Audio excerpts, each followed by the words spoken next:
Hello students, welcome to SIS online classes. This is your biology class and today we will continue with chapter number 1 cell.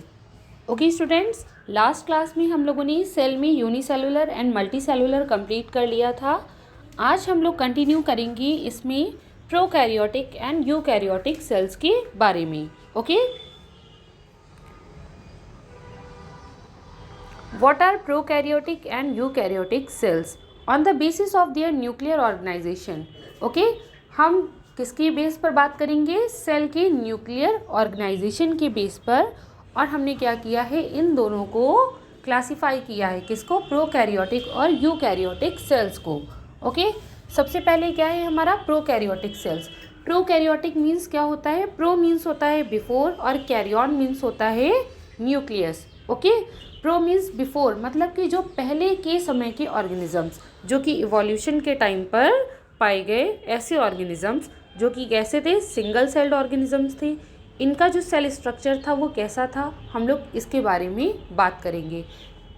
कौन कौन से organisms होंगे इनमें, जैसे कि example बताइए. जैसे कि बैक्टीरिया, अमीबा. ठीक है, ये कैसे ऑर्गेनिजम्स थे जो इवोल्यूशन के टाइम पर सबसे पहले आए थे.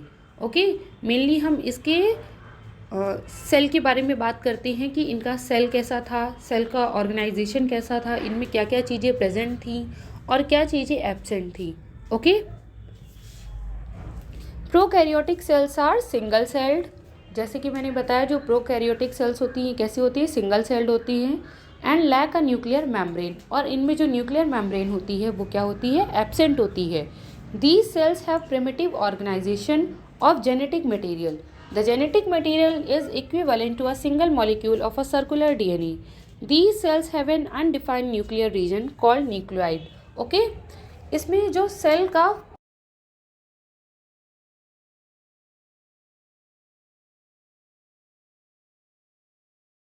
मेम्ब्रेन, ओके, जो इसके अंदर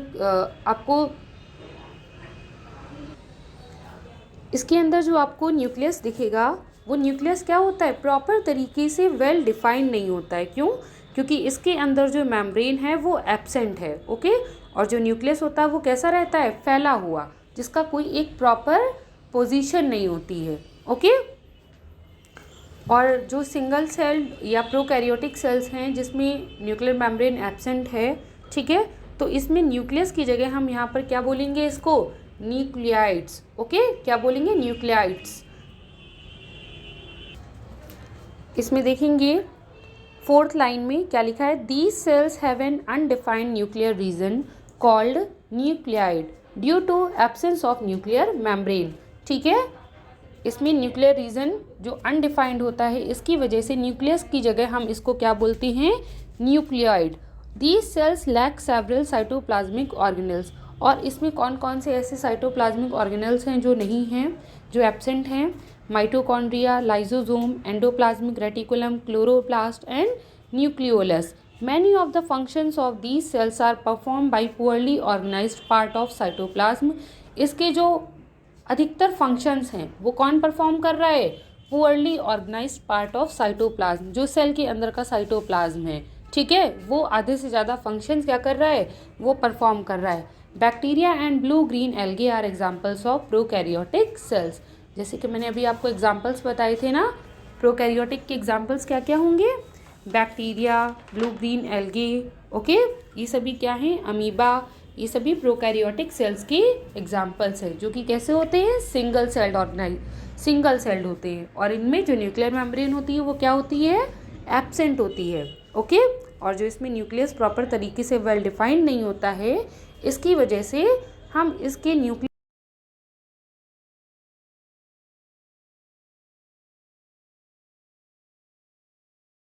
होते हैं.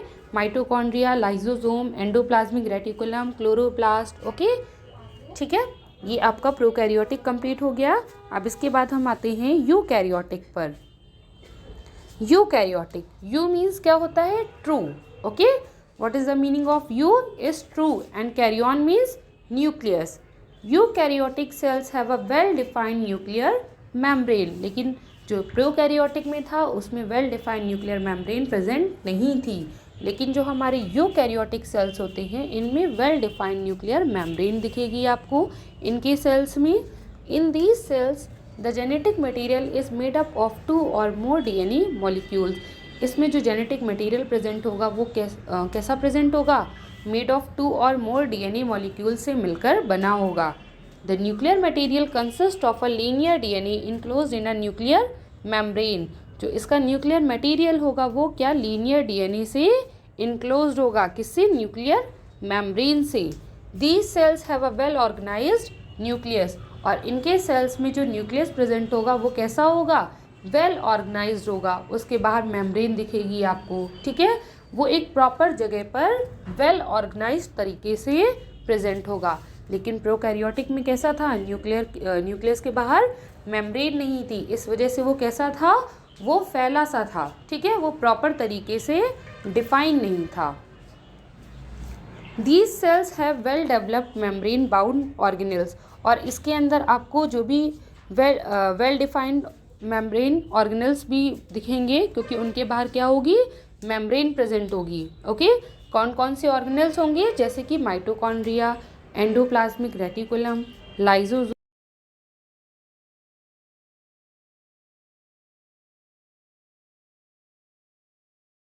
है।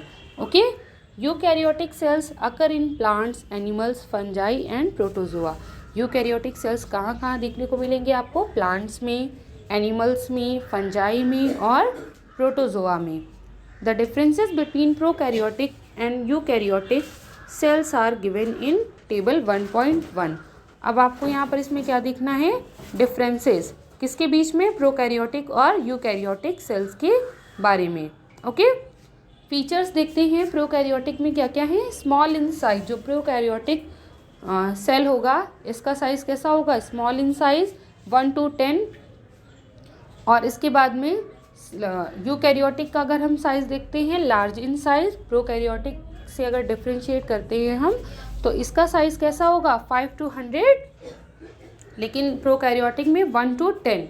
ओके, न्यूक्लियस कैसा होगा प्रोकैरियोटिक का, have undefined nuclear region due to absence of nuclear membrane. इसका जो न्यूक्लियर रीजन होगा वो कैसा होगा, अनडिफाइंड होगा। क्यों, क्योंकि इसमें न्यूक्लियर मेम्ब्रेन एब्सेंट है। लेकिन यूकैरियोटिक की बात करें तो have well defined nuclear region surrounded by a nuclear membrane. इसके अंदर का जो भी न्यूक्लियर रीजन होगा वो कैसा होगा, वेल डिफाइंड होगा, क्योंकि इसमें क्या है, न्यूक्लियर मेम्ब्रेन प्रेजेंट है। क्रोमोसोम्स कैसे होंगे, single molecule of circular DNA, more than 1 chromosome. Okay, इसमें सिर्फ प्रोकैरियोटिक में सिर्फ एक तरह का क्रोमोसोम आपको दिखेगा, लेकिन यूकैरियोटिक में मोर देन 1 क्रोमोसोम्स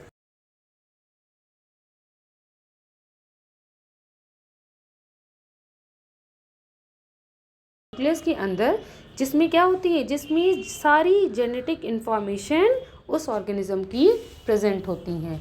ओके, इसके बाद है न्यूक्लियोलस। न्यूक्लियोलस प्रोकैरियोटिक में absent and present in eukaryotic. Membrane bound cell organelles मैंने बताए थे ना आपको।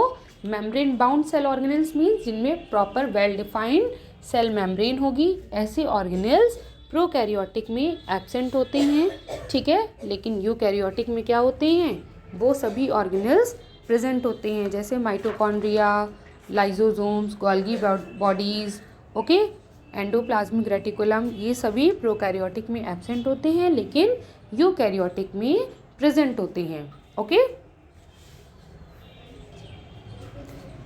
ये सारी जितनी भी इसके अंदर की ऑर्गेनेल्स हैं, इसके बारे में मैं आपको एक एक करके पूरा एक्सप्लेन करूँगी। ओके, लेकिन आपको इसमें क्या करना है, आपको ये आपका कॉपी में जो रिटन वर्क होगा, जो नोट्स होंगे, इसमें आपको प्रोकैरियोटिक और यूकैरियोटिक सेल्स के डिफरेंसेस आपको अपनी नोटबुक में नोट करनी है। ओके, तो ये आपका होमवर्क है। आप सभी लोग प्रॉपर तरीके से डेली जितना भी पार्ट मैं आपको पढ़ाती हूँ उसके नोट्स ज़रूर प्रिपेयर करते चलिए। ओके, और इसमें अगर आपको कोई डाउट है तो आप प्लीज़ मुझसे पूछ सकते हैं। Okay, thank you.